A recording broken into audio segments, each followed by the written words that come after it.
Good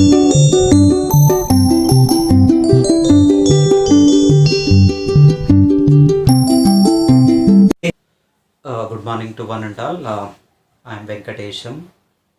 I am going to discuss about this. The charge to mass ratio of electron was determined by the J.J. Thomson by simultaneous application of electric field and magnetic field to the electrons. These electric field and magnetic field both are perpendicular to the each other. These two are perpendicular to the even there is a path of electrons also. These two are perpendicular to each other and even they are perpendicular to the path of the electrons, right? So here in this one the simultaneous application of electric field and magnetic field, J.J. Thomson determined the first amount of deviation. Deviation.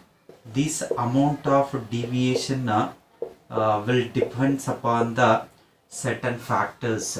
What is the amount of deviation? When suppose we are applying the electric field alone, definitely these cathode rays are going to be deviated their path. When we are applying this electric field and separately and magnetic field separately, there is some amount of deviation takes place.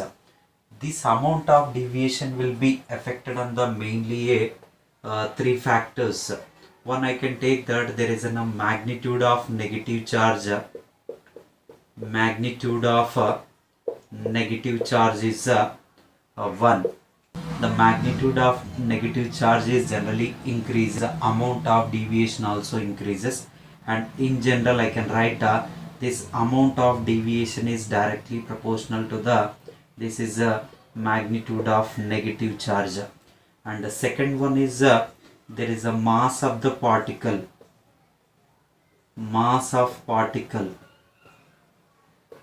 So this mass of particle is generally which is inversely proportional to the amount of deviation. So this amount of deviation is inversely proportional to the it's a mass of the particle.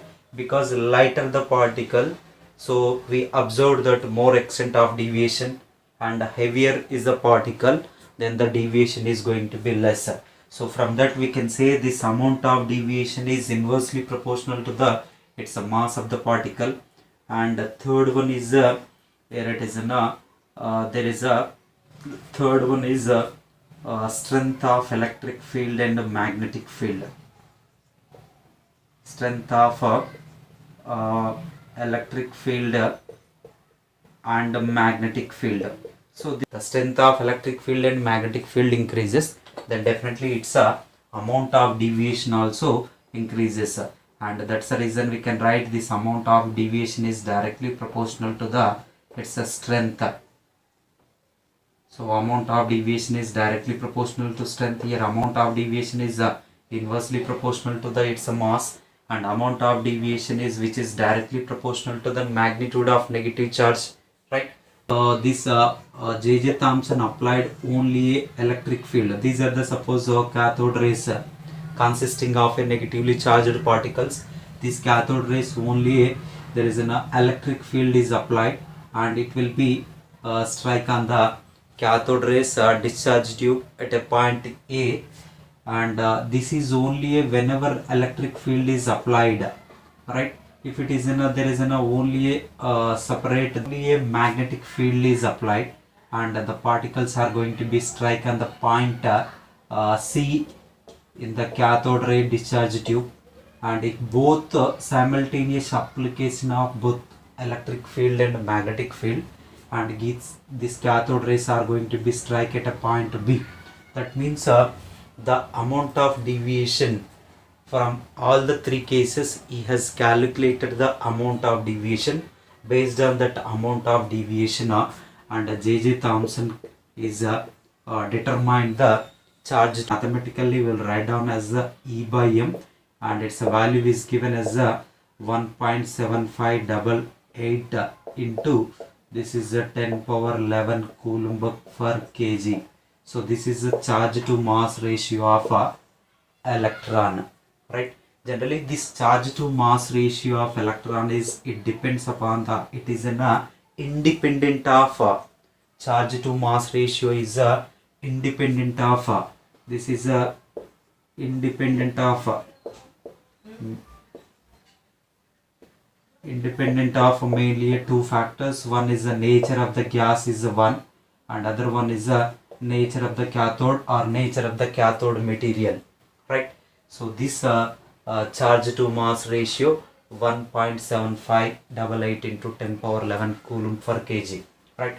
And the next one, in the same way, there is a charge to mass ratio of a proton also can be calculated. This is a simply charge to mass ratio of, this is an electron, and a charge to mass ratio of a proton is given as that is a 9.58 into, this is a 10 power 7 coulomb per kg. This is a charge to mass ratio of a proton. This is also in the same way we can able to calculate that charge to mass ratio of proton, that is a 9.58 into 10 power 7 coulomb per kg, correct? Here this charge to mass ratio of proton is which is dependent on,